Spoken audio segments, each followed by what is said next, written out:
यही 26 जनवरी है, तो 26 जनवरी का इतिहास क्या हम और आपको मालूम होना चाहिए, हमें जानना चाहिए। हम आपको बताएंगे 26 जनवरी, इसको उर्दू में यौम जमहूरिया बोलते हैं, यौम जमहूरिया, रिपब्लिक डे, रिपब्लिक डे 26 जनवरी। आज ही के दिन 26 जनवरी 1950, 26 जनवरी 1950 को हमारे देश का कानून नाफिज किया गया था, जो संविधान बना था, द इंडियन कॉन्स्टिट्यूशन, हमारे जो भारत का संविधान बना था, कुरान की जानकारी, सुन्नत की जानकारी, सीरत की जानकारी, इस्लाम की जानकारी हमारे लिए सबसे पहले।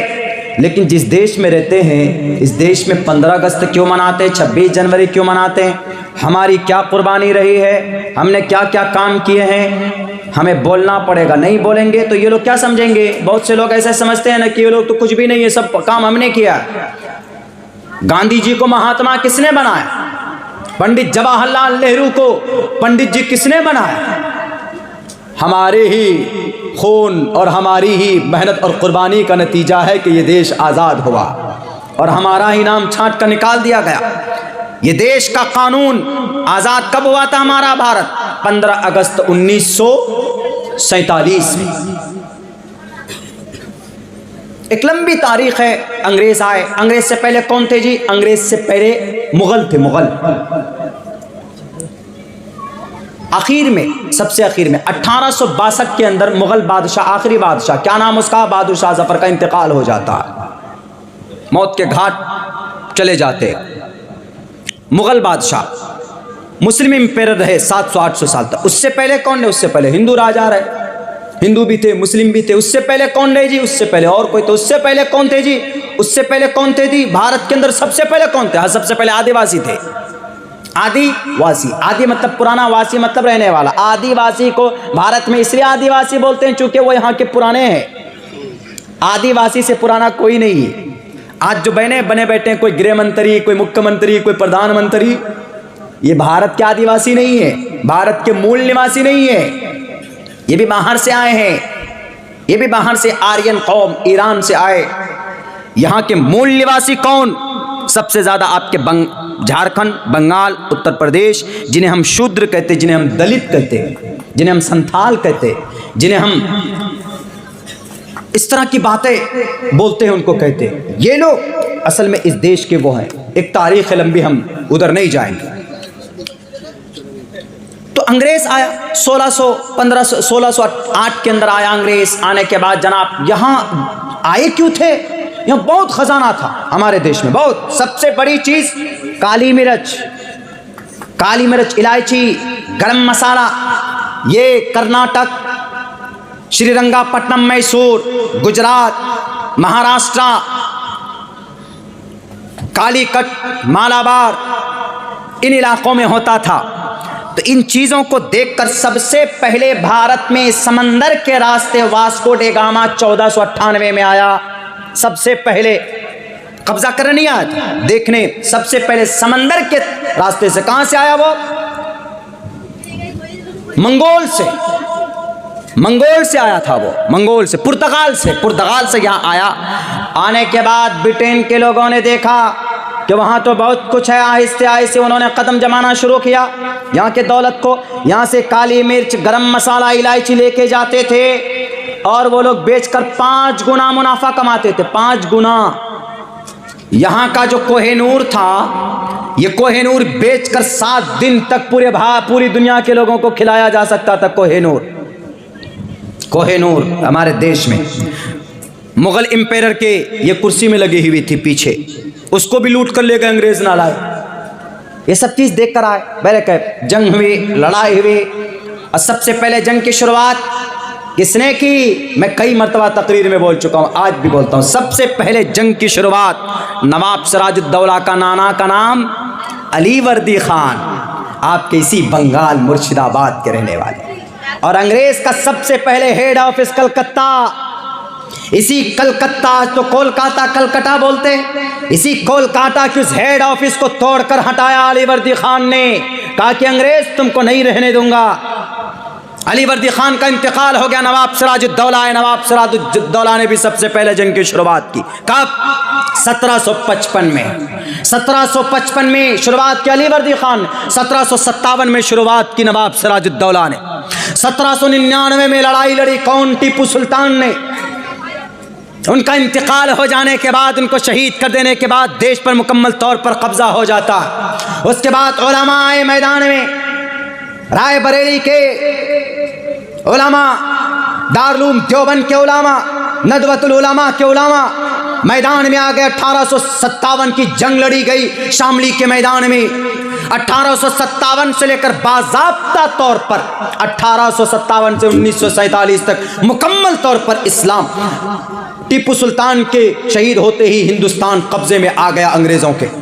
ब्रिटिश रूल कानून चला यहाँ पर, ब्रिटिश हुकूमत थी यहाँ पर। लड़ाई की बहुत मैं नहीं बोलना चाहूँगा।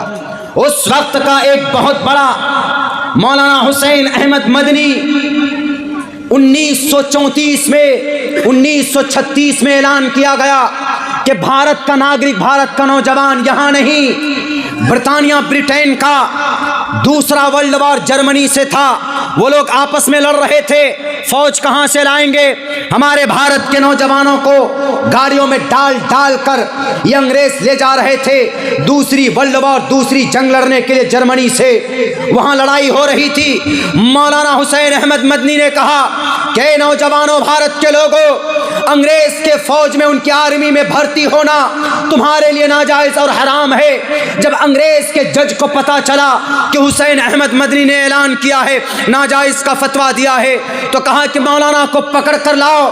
कटघरे में लाया जाता है, वहां पर कहा जाता है कि मौलाना हुसैन अहमद मदनी, क्या आपने नाजायज का फतवा दिया है? उन्होंने कहा दिया है, होता क्या है?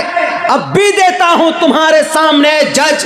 ये होता है आशिक़ रसूल जो कहीं पर किसी से भी डरता नहीं है। जैसे बीबी सुमैया ने अबू जहल के सामने कहा था कि अबू जहल तू ताकतवर होगा, अपने पास का होगा, तेरे पास ताकत होगी, तेरे लिए होगी, मेरे पास ताकत है, मेरे अल्लाह की दी हुई है। 100 जान अल्लाह तबारक व तआला मुझे दे, एक एक जान को कमली वाले के आन बान शान पर कुर्बान करने के लिए तैयार हूं, लेकिन मैं तुझे खुदा मानने के लिए, मैं नबी की नबुव्वत का, नबी के उम्मती होने का मैं कभी भी मुनकिर नहीं हो सकती। जो जवाब बीबी सुमैया ने दिया था, 20 से चीर दिया गया। बीबी सुमैया ने कहा मेरा यही जवाब है, मैं आशिक़ रसूल हूं। बीबी सुमैया ने कहा कि जितनी ताकत तुमको आजमाना हो अबू जहल आजमा लो।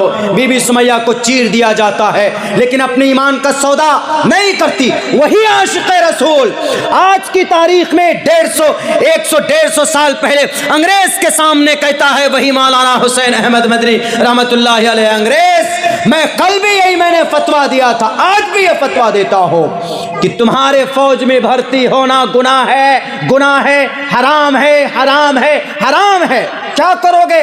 करो। मौलाना मोहम्मद अली जौहर ने कहा, आकर पैर पकड़ कर कहा कि मौलाना अपना फतवा बदल दीजिए, नहीं तो ये लोग आपको छोड़ेंगे नहीं। उन्होंने कहा कि मोहम्मद अली जौहर, कल भी मरना, आज भी मरना, किससे डरते हो? ये शराबियों से, ये खड़े होकर पेशाब करने वालों से, ये नबी के दुश्मन से, अल्लाह के दुश्मन से तुम डर रहे हो। मरूंगा क्या? संदूक खोल कर दिखा दिया, ये देखो मेरे संदूक में कफन लेकर आया हूं। मैं मरने से नहीं डरता हूं, जो सहाबी नहीं डरते थे मरने से। हम उस सहाबी के जूतियों के तले, जूतियों के सदक़े में, उनकी एक सुन्नत पर, नबी के एक सुन्नत पर, सहाबी के एक सुन्नत पर अगर मेरी जिंदगी कुर्बान हो जाए तो कल क़यामत में गर्दन ऊंची करके रहूंगा, कहूंगा कि अल्लाह के नबी आपके एक सहाबी के नक्शे कदम पर चलकर अपने आप को कुर्बान कर लिया था। हो सकता है कि उसी अदा को देखकर मेरी मग़फ़िरत हो जाए, जन्नत चला जाऊं। मैं डरता नहीं हूं, देखो कफन मेरे इस संदूक में है। मोहम्मद अली जौहर, मौलाना मोहम्मद अली जौहर ने कहा कि अपना मसला, अपना फतवा बदल दीजिए। मौलाना हुसैन अहमद मदनी ने कहा कि मोहम्मद अली जौहर, अगर मैंने फतवा बदल दिया तो आज भारत के मुसलमानों का ईमान बदल जाएगा, इसलिए मैं, ईमान ज़्यादा कीमती है, ईमान का सौदा मैं नहीं कर सकता। मेरा आज भी वही फतवा है जो कल था। मौलाना हुसैन अहमद मदनी आशिक़ रसूल थे। जब सीने में ईमान की हरारत होती है तो सामने चाहे वो वास्को डे गामा हो, सामने चाहे वो लाल कृष्ण एडवाणी हो, सामने चाहे अमेरिका हो, सामने चाहे कोई लाल बुजक्कर हो, सामने चाहे कोई चाय बेचने वाला हो कि खिचड़ी बेचने वाला हो, फिर कोई डरता नहीं है, क्योंकि उसके सामने अल्लाह की मोहब्बत होती है, क्योंकि वो बातिल पर है, वो बातिल पर है, वो जुल्म ज़्यादती कर रहे थे। उसके बाद फिर होता क्या है जनाब, मौलाना अबुल कलाम आज़ाद को जेल में डाला जाता है अहमदनगर के किले में। मौलाना अबुल कलाम आज़ाद की बीवी का इंतकाल होता है और जाकर कहा जाता है कि बीवी का इंतकाल हो गया, 3 दिन की मोहलत है, जाओ। अंग्रेज़ कहता है, अंग्रेज़ से मौलाना अबुल कलाम आज़ाद कहते हैं कि अंग्रेज़, मैं तेरे इस 3 दिन के भीख को तुम्हारे जूतियों में फेंकता हूँ, जाओ। मैं अपनी बीवी से नहीं मुलाकात करूँगा, मैं अपनी बीवी की शक्ल नहीं देखूँगा, मैं नहीं जाऊँगा उनकी कफन दफन में। नमाज जनाजा में शरीक होना फ़र्ज़ किफ़ाया, लेकिन इस कौम की अमानत को बचाना, इस देश में मुसलमानों की आन बान शान को बचाना, शरीयत को बचाना, कुरान को बचाना, नबी की इज्जत व आबरू को बचाना, ये फ़र्ज़ ऐन है। फ़र्ज़ ऐन को ज़्यादा ज़रूरी है, फ़र्ज़ किफ़ाया बाद में। मैं हौज़ कौसर पर अपनी बीवी से मिल लूँगा, जाओ। मौलाना अबुल कलाम आज़ाद ने अपनी शरीयत को पसंद किया, अपनी भारत की देशभक्ति को पसंद किया, लेकिन अंग्रेज़ के उस दिए हुए भीख को ठुकरा दिया मेरे भाई, तब जाकर ये देश आज़ाद हुआ।